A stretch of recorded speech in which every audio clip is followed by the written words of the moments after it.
स्वार्थ ठेवून बाजूला ज्याने मुकले श्रीमंतीला, नाही मान विकणार मी भीम म्हटला निजामाला।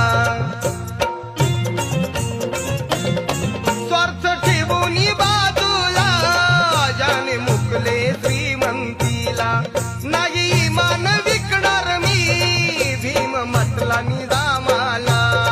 तत्व बुद्धाचे शेवट जो अनुसरतो